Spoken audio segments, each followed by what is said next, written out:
نظام بدلنا کسے کہا جاتا ہے، میں اس کی طرف اشارہ کرتا ہوں۔ نظام نہ بدلنے کے جو بنیادی اسباب رہے ان میں سب سے بڑا سبب یہ کہ اقتدار پر اور نظام حکومت پر گزشتہ 48 برس میں ہمیشہ جاگیردار، سرمایہ دار اور فوجی ڈکٹیٹر مسلط رہے ہیں۔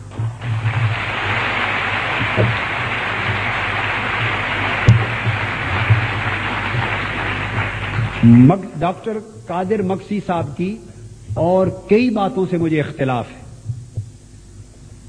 مگر اس بات سے اتفاق ہے کہ اس ملک کے اقتدار پر، زمام حکومت پر اور سیاسی قیادت پر ہمیشہ جاگیردار، سرمایہ دار، وڈیرے اور ڈکٹیٹر مسلط رہے ہیں، اور نظام کا بدلنا کبھی ان کے مفاد میں نہیں ہے۔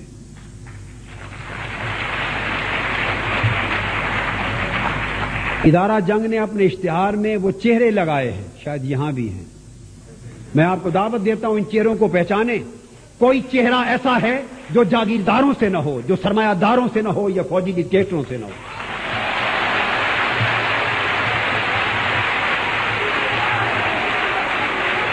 یہ 48 سال کی تاریخ ہے، یہ ہماری 48 سال کی تاریخ ہے، یہ ہماری 48 سال کی تاریخ ہے۔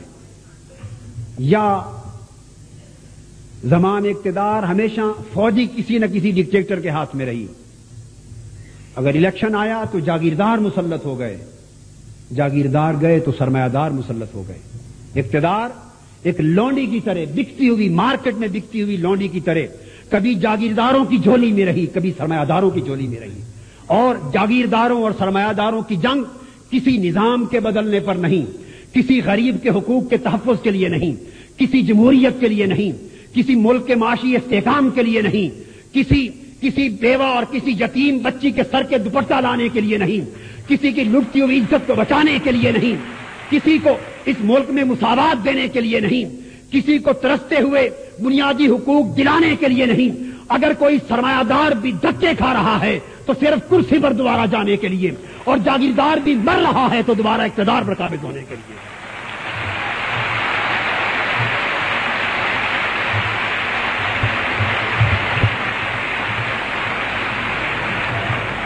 واقعہ یہ ہے کہ حزب اقتدار یا حزب اختلاف، ان میں نظام پر تو اختلاف ہی نہیں ہے، وہ نظام پر متفق ہیں۔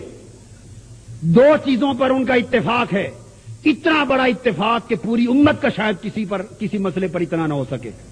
دو چیزوں پر، ایک اس بات پر اتفاق ہے کہ دین اور شریعت نہ آنے پائے،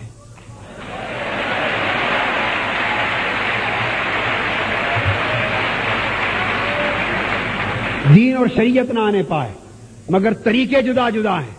ایک نے تو نعرہ ہی نہیں لگایا دین کا اور شریعت کا، اس نے تو دین اور شریعت کے نام پہ قوم کو دھوکہ نہیں دیا، اس نے غریب عوام کے نام پہ دھوکہ دیا ہے، اس نے جمہوریت کے نام پہ دھوکہ دیا ہے۔ اس کا طریقہ واردات کچھ اور تھا، مگر ایک طبقہ وہ ہے جس نے ہمیشہ دین کی بات کی، شریعت کا نعرہ لگایا، اور معذرت کے ساتھ اس ملک کی مذہبی جماعتیں چھوٹی اور بڑی برائی کے چکر میں پڑ کے اسی برائی کو بڑا برائی بناتی رہی اور آج اس کے ساتھ جانا قبول نہیں کرتی۔ 90 کا الیکشن تھا، میں آج دو بات کہنا چاہتا ہوں، اور اخبارات کے ہمارے سیاسی حضرات اور اہل علم و دانش موجود ہیں۔ 90 کا الیکشن ذرا زمانہ یاد کیجئے۔ اس ملک میں جب الیکشن کا زمانہ آتا ہے، یہ جاگیردار، وڈیرے، سرمایہ دار پوری قوم کو اور اس ملک کی نام نہاد بعض مذہبی قیادتیں بھی اپنے اپنے سیاسی مفادات کے تحفظ کے لیے اگر مذہبی قیادتوں کا بس چلے تو وہ ایمان اور کفر کی جنگ کا سما پیدا کر دیتے ہیں۔ جیسے جو ان کے ساتھ ہے وہی مومن ہے، جو ان کا مخالف ہے وہ کافر ہے۔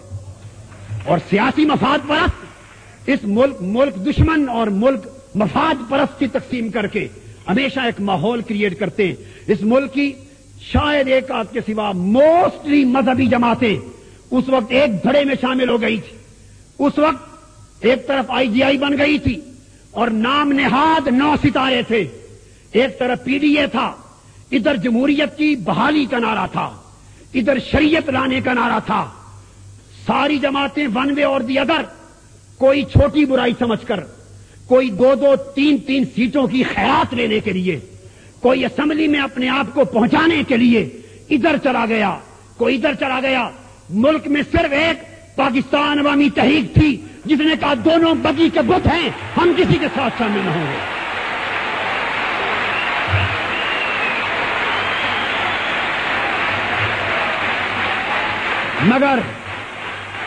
مگر پاکستان عوامی تحریک الیکشن اس لیے جیت نہ سکی کہ اس کے ساتھ جاگیردار نہ تھے, اس کے ساتھ سرمایہ دار نہ تھے, گنڈے نہیں تھے, دہشت گرد نہیں تھے, بدمعاش نہیں تھے, اس کے ساتھ سمگلر نہیں تھے, اور اس کے ساتھ لوگوں کو اقتدار سے ہٹانے والے اور چڑھانے والے نہیں تھے.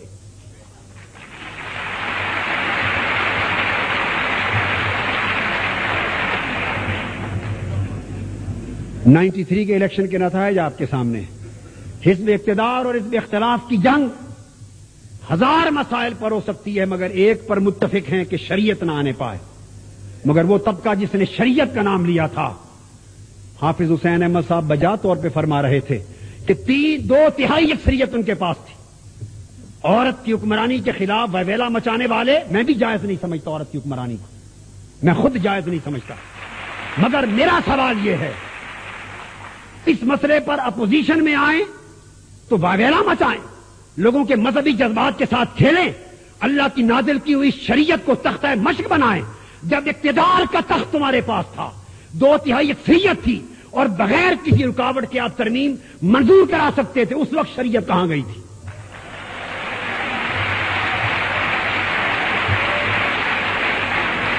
اور بڑے بڑے شریعت کے علمبردار ساتھ تھے.